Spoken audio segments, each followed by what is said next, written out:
Pemirsa, selamat berjumpa kembali.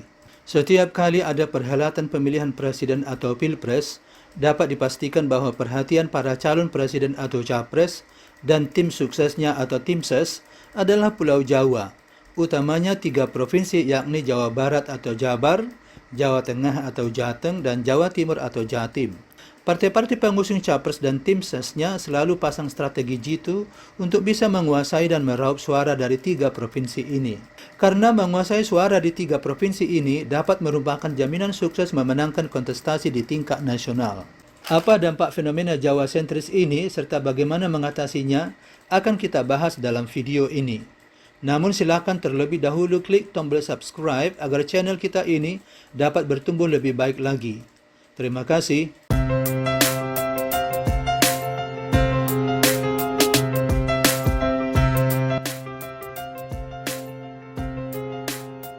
Paling tidak terdapat 2 faktor mengapa kontestasi pemilihan presiden menjadi Jawa sentris. Pertama, pusat organisasi keagamaan terbesar seperti Muhammadiyah dan Nahdlatul Ulama atau NU berada di Pulau Jawa. Dengan demikian, tokoh-tokoh dari 2 organisasi keagamaan ini pun berada di Pulau Jawa. 2 organisasi keagamaan ini berikut tokoh-tokohnya memiliki pengaruh yang sangat besar terhadap pengikut-pengikutnya, baik pengaruh sosial keagamaan maupun sosial politik. Bila tokoh-tokoh organisasi keagamaan ini memberi instruksi atau sekadar memberi sinyal saja untuk memilih calon A atau calon B, maka pengikut di akar rumput akan segera mengikutinya. Jadi tidak mengherankan bila capres yang akan ikut kontestasi wajib sowan terlebih dahulu kepada tokoh-tokoh organisasi keagamaan ini.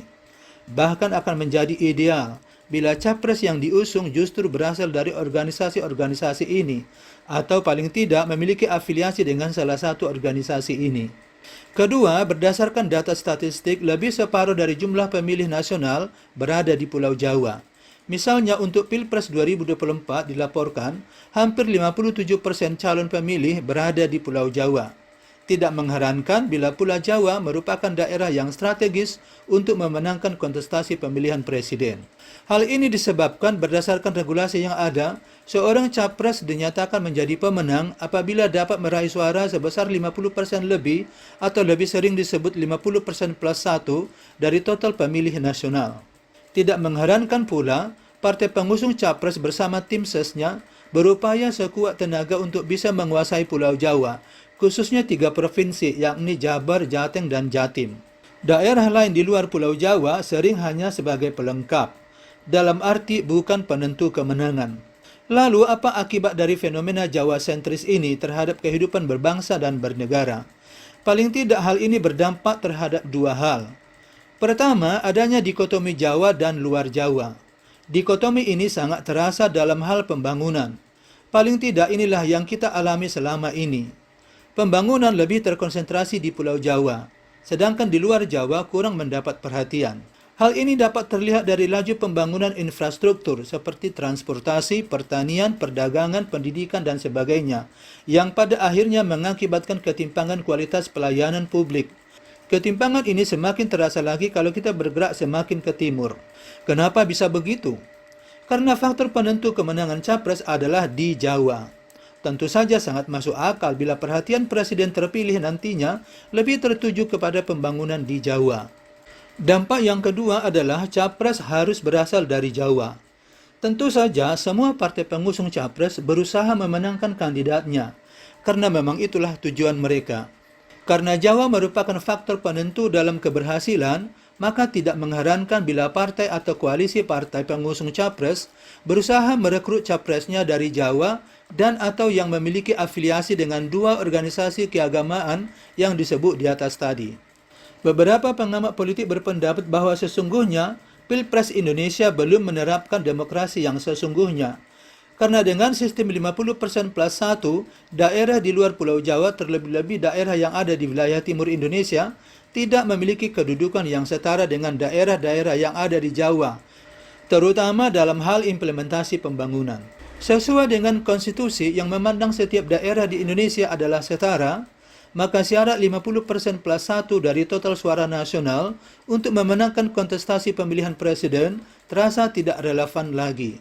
Memang dalam regulasi disebutkan bahwa persyaratan memenangi Pilpres bukan hanya mendapatkan suara terbanyak, yakni 50% plus 1 secara nasional, tetapi juga memperoleh suara minimal 20% yang tersebar di separuh jumlah provinsi yang ada. Misalnya, bila saat ini terdapat 38 provinsi di seluruh Indonesia, jadi seorang kandidat dinyatakan menang bila memperoleh minimal 20% di paling kurang 19 provinsi yang ada, selain memenangkan 50% plus 1 suara secara nasional. Namun syarat 20% ini tidak membawa dampak positif terhadap kesetaraan daerah-daerah di luar Pulau Jawa, seperti yang disebut di atas tadi. Lalu bagaimana mengatasi hal ini agar semua daerah di Indonesia dipandang setara? Menurut saya, salah satu cara yang paling efektif agar semua daerah dipandang setara adalah mengubah persyaratan memenangkan Pilpres, yakni dari 50% plus 1 secara nasional menjadi 2/3 dari total provinsi yang ada. Ini artinya seorang kandidat presiden dinyatakan menang apabila dia dapat menang mutlak di 2/3 dari jumlah provinsi yang ada. Misalnya saat ini di Indonesia terdapat 38 provinsi, maka kandidat presiden yang berkontestasi dinyatakan menang apabila dia dapat menang minimal di 25 provinsi atau 2/3 dari 38 provinsi. Kelemahan dari sistem ini adalah sangat memberatkan bagi partai politik dan capres yang diusungnya. Memenangkan 2/3 dari jumlah provinsi yang ada bukanlah perkara mudah. Diperlukan berbagai upaya, termasuk pendanaan yang kuat. Namun hal ini sangat menguntungkan bagi rakyat. Pertama, dikotomi Jawa luar Jawa dapat terhapus dengan sendirinya. Perhatian partai dan capres yang diusungnya pun akan lebih tertuju kepada semua provinsi, yang pada akhirnya berdampak positif terhadap pembangunan yang merata. Kedua, intrik-intrik politik yang kurang beretika kemungkinan besar tidak akan berlaku lagi.